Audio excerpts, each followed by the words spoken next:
के पिटारे में आपका फिर से स्वागत है। हिस्ट्री ऑफ हिंदू इम्पीरियलिज्म पुस्तक संख्या 39 के बारे में हम परिचर्चा कर रहे हैं और इस पुस्तक का अध्याय 10 जिसका शीर्षक है ब्राह्मणिज्म ने बुद्धिज्म की हत्या कैसे की। साथियों, हम में से बहुत से लोग अनेक बार ये विचार करते हैं कि लगभग 1000 वर्षों तक भारत की सरजमी पर बुद्धिज्म विद्यमान रहा। आखिरकार ऐसे कौन से कारण थे और कौन से तरीके थे जिनकी वजह से बुद्धिज्म को भारत से बाहर धकेल दिया गया। तो आइए जानते हैं कि बुद्धिज्म को भारत से बाहर कैसे धकेला गया। बुद्धिज्म की प्रगति ने पशु बलि और कर्मकांडी यज्ञ प्रथा को नकार दिया था, जिसका मतलब था कि पुरोहितों ने अपना पुरोहिती का व्यवसाय खो दिया। उन्होंने आय के साधन खो दिए, उपहार और भेंट खो दी, विलासतापूर्ण जीवन शैली को खो दिया और इस तरह से जन्म आधारित जातिगत व्यवसाय प्रथा को नकारने से ब्राह्मणों ने अपना सामाजिक और धार्मिक प्रभाव भी खो दिया। ब्राह्मण ब्राह्मण था क्योंकि यह उसकी जाति थी। बुद्धिज्म की वजह से बौद्ध राजाओं ने ब्राह्मणवाद को नकार दिया, यानी कि अंधविश्वास को नकार दिया, यानी कि कर्मकांड को नकार दिया, यानी कि पुरोहिती को नकार दिया, यानी कि जाति को नकार दिया। आम जन की भाषा पाली के प्रभाविता ने छद्म एवं विभाजनकारी पुरोहित्व की भाषा संस्कृत को नकार दिया। काल्पनिक सिद्धांतों को, स्मृतियों को, शास्त्रों को नकार दिया। राजाओं के सानिध्य के बिना ब्राह्मणवाद अप्रासंगिक हो गया। बिना सत्ता के ब्राह्मणवाद की जिजीविषा खत्म होने लगी। इन सब तौर तरीकों से ब्राह्मण और ब्राह्मणवाद विलुप्त होने के लिए बाध्य हो गया और बुद्धिज्म राष्ट्रीय जीवन में धीरे धीरे समाहित होने लगा। बस यहीं से ब्राह्मणिज्म, इस नवीन राष्ट्रीय आंदोलन, बुद्धिज्म के भीतर से प्रतिरोध बनकर उभरा। इसीलिए बाबा साहब ने लिखा है कि भारत का इतिहास कुछ नहीं है सिवाय इस बात की कि वह बुद्धिज्म और ब्राह्मणिज्म के बीच संघर्ष है जो आज दिन तक चल रहा है। ब्राह्मणवादी कानूनों का उल्लंघन करने पर राजा वेना की हत्या करना ब्राह्मणिज्म का एकमात्र उदाहरण नहीं है, यानी कि वह शस्त्र और शास्त्र की नीति पर संचालित धर्म है, अपितु संपूर्ण इतिहास इसका गवाह है कि किस तरह से शस्त्र और शास्त्र की नीति के सहारे बुद्धिज्म को भारतीय जनमानस के दैनिक जीवन से बाहर कर दिया गया। ब्राह्मणवादी प्रभुत्वकारी राज परिषदों अथवा मंत्री परिषदों के सहारे उन्होंने राजा पर अर्थात शस्त्र पर नियंत्रण किया और अपने मिथ्या धार्मिक अज्ञान के सहारे शास्त्रों पर नियंत्रण कर लिया। लोगों के नैतिक और आध्यात्मिक कल्याण के नाम पर राजाओं से मंदिर माफी के नाम की जमीन, मंदिर, चारागाह की जमीन, आश्रम की जमीन और फिर इनका राजा के माध्यम से संरक्षण या सुरक्षा, नगर में जिस तरह से मंत्री परिषद सर्वोच्च थी उसी तरह से गांव में ब्राह्मण सभा या पंचायत सर्वोच्च थी। इस ब्राह्मण पंचायत में ब्राह्मण जाति के अलावा अन्य जातियों के लोगों को कोई स्थान नहीं मिलता था। इस तरह सत्ता के नीचे के स्तर गांव से लेकर मंत्री परिषद उच्च स्तर तक ब्राह्मणवादी प्रभुत्व विद्यमान था। यहीं से शस्त्र व शास्त्र की नीति, धर्म व दंड या धर्म के नाम पर दंड या पाप की नीति के सहारे बुद्धिज्म के खात्मे का ऐलान किया गया।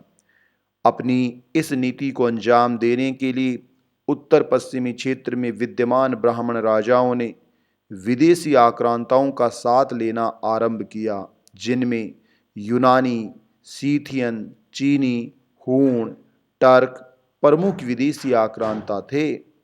दूसरी ओर शस्त्र के साथ साथ शास्त्र की तरफ कैसे मुड़े? दूसरी ओर बौद्ध मोनेस्ट्री मठों में बड़ी संख्या में बौद्ध भिक्षुओं अनुयायियों के रूप में ब्राह्मणों ने प्रवेश कर लिया। बुद्ध की मौलिक शिक्षाओं में बदलाव करने लगे और इसे दो भागों में हीनयान और महायान में विभाजित कर दिया। ये ब्राह्मण भिक्षुक थे जिन्होंने डिवाइड एंड रूल पॉलिसी को आधार बनाकर बुद्धिज्म को पतन की ओर ले गए। बौद्ध स्तूपों को मंदिरों में परिवर्तित कर दिया गया। कर्मकांड और मूर्ति पूजा आरंभ कर दी गई। राजा से लेकर आम जन तक भिक्षा के स्थान पर भीख, धार्मिक रस्मों के बदले उपहार, अर्थ और अन्य प्रतिफल लेना आरंभ कर दिया गया। पहली सदी ईस्वी के आसपास बुद्ध संघ व्यवस्था को ब्राह्मणवादी बौद्धों ने मूर्ति पूजक संघ व्यवस्था में तब्दील कर दिया। यही व्यवस्था महायान कहलाई। इसने बुद्ध को भगवान बना दिया। अब जो पीछे रह गई मूल व्यवस्था वह हीनयान कहलाई। पतंजलि की योग शिक्षा को बदलाव के साथ बौद्ध कैनन में जोड़ दिया गया। तंत्र शास्त्र महायान बौद्ध शाखा का अभिन्न हिस्सा बन गया।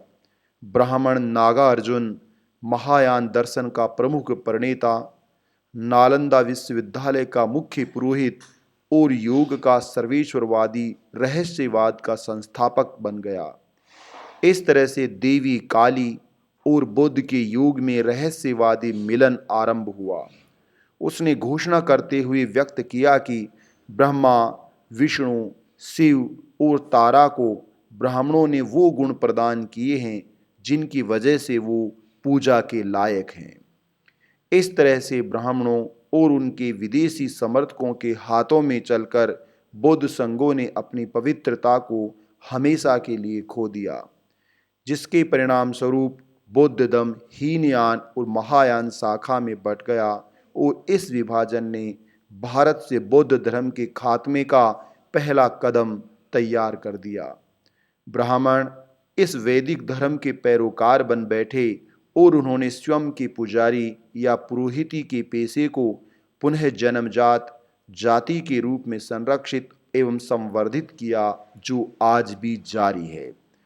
बौद्ध दर्शन सबके लिए एक धर्म था, उनके लिए जो गरीब थे, उनके लिए भी जो हीन और दीन थे, उसी तरह से जैसे राजा के लिए, और यही उसकी प्रसिद्धि का मुख्य कारण था। लेकिन उसकी प्रसिद्धि का नाजायज फायदा उठाया ब्राह्मणवाद ने। ब्राह्मणों ने रामायण और महाभारत जैसे काल्पनिक कहानी संग्रह की लोक विरोधी संस्कृत भाषा में रचना की। इसे पीढ़ी दर पीढ़ी मौखिक साहित्य के रूप में लोक कथाओं, लोक कहानियों के माध्यम से आम जन तक प्रसारित किया। आम जन के अज्ञान के सहारे लंबे समय में उत्तरोत्तर अभिवृद्धि इसकी सफलता का मुख्य राज है। राम और कृष्ण अथवा अन्य ब्राह्मणवादी नायकों अथवा अन्य नायकों के चित्रों, तस्वीरों और भव्य इमारतों यानी मंदिरों की प्रेरणा बौद्ध कला, बौद्ध स्तूप, बौद्ध संघों से मिली। लेकिन ब्राह्मणों ने इन्हें स्तूपों और विहारों की विचार विमर्श की परंपरा के स्थान पर अपनी आजीविका का, अपनी आमदनी का और भक्तों के रूप में गुलामी का केंद्र बना लिया। इस तरह से पहली सदी ईसा पूर्व में पुष्यमित्र शुंग की शस्त्र की नीति ने बौद्धों का कत्ले आम करना आरंभ कर दिया। एक एक मोहर के बदले एक एक बौद्ध भिक्षुक का सिर काटा जाने लगा। 10वीं सदी के अंत तक आते आते बौद्ध धर्म को भारत से बाहर धकेल दिया गया और उसकी तबाही के मंजर अंतिम विनाशक ब्राह्मण समर्थक विदेशी मुस्लिम आक्रांता बने। इस तरह से भारत ने अपने राष्ट्रीय धर्म को और अपनी राजनीतिक स्वतंत्रता को खो दिया। लेकिन दुनिया के दो महान धर्म प्रवर्तकों बुद्ध और ईसा मसीह को अपनी जन्मस्थली भारत और पैलेस्टाइन से बाहर तो धकेल दिया गया, लेकिन वे दुनिया में प्रकाश पुंज की तरह फैल गए। दूसरी ओर यहूदी और हिंदू मानवता के लिए अनाथ, द ऑफेंस ऑफ ह्यूमैनिटी का प्रतिरूप बन गई। कोई भी भारतीय जो आत्मसम्मान से जीने की जिजीविषा रखता है वह कदापि ब्राह्मणवाद के आधिपत्य को सहन नहीं कर सकता है। साथियों, ब्राह्मण बुद्ध के भेष में, बुद्ध के विहार में शरमण बनकर गया और ब्राह्मण बनकर निकला। मंदिर के साथ में यही सब कुछ हुआ। बुद्धिज्म बनाम ब्राह्मणिज्म के हाथ में ब्राह्मणवाद वह दीमक है जो पेड़ के नीचे छिपी हुई रहती है, और यदि पेड़ उसके हितों को पूरा करने में समर्थ नहीं हो तो वह सक्रिय होकर ऊपर आकर पूरे पेड़ को ही जड़ों से खा जाती है। भारत देश में जब तक बौद्ध स्तूपों की जगह मंदिर हैं तब तक ब्राह्मणवाद रहेगा। जब तक ब्राह्मण हैं, ब्राह्मण ग्रंथ और ब्राह्मण जाति रहेगी, और जब तक ब्राह्मण जाति है भारत में जाति व्यवस्था बनी रहेगी, और जब तक जाति व्यवस्था है तब तक शोषणकारी व्यवस्था भी बनी रहेगी। इसके अंत का एकमात्र उपाय है बौद्ध धर्म को राष्ट्रीय जीवन का हिस्सा बनाया जाए। यानी शोषणकारी व्यवस्था को मिटाने के लिए जाति व्यवस्था का खात्मा करना होगा। जाति व्यवस्था के अंत के लिए ब्राह्मण ग्रंथों और पुरोहिती व्यवस्था का त्याग करना होगा, और उनके त्याग के लिए मंदिरों के स्थान पर बौद्ध संघों का निर्माण करना होगा। मंदिर, मस्जिद और गिरजाघर गुलामों के केंद्रीय सभा स्थल बन गए हैं। अपने मालिक के प्रति गुलामी का सबूत समर्पण के साथ देते हैं। साथियों, इसलिए यह एक रणनीति थी जिसके तहत बुद्धिज़्म को भारत से बाहर धकेल दिया गया। जैसा एक कवि ने कहा भी है, ये बुद्ध की भूमि है, युद्ध की भूमि नहीं। यह बुद्ध की भूमि है, युद्ध की भूमि नहीं। लेकिन हमने बौद्धों को पीट पीट कर भारत से धकेल दिया। Thank you.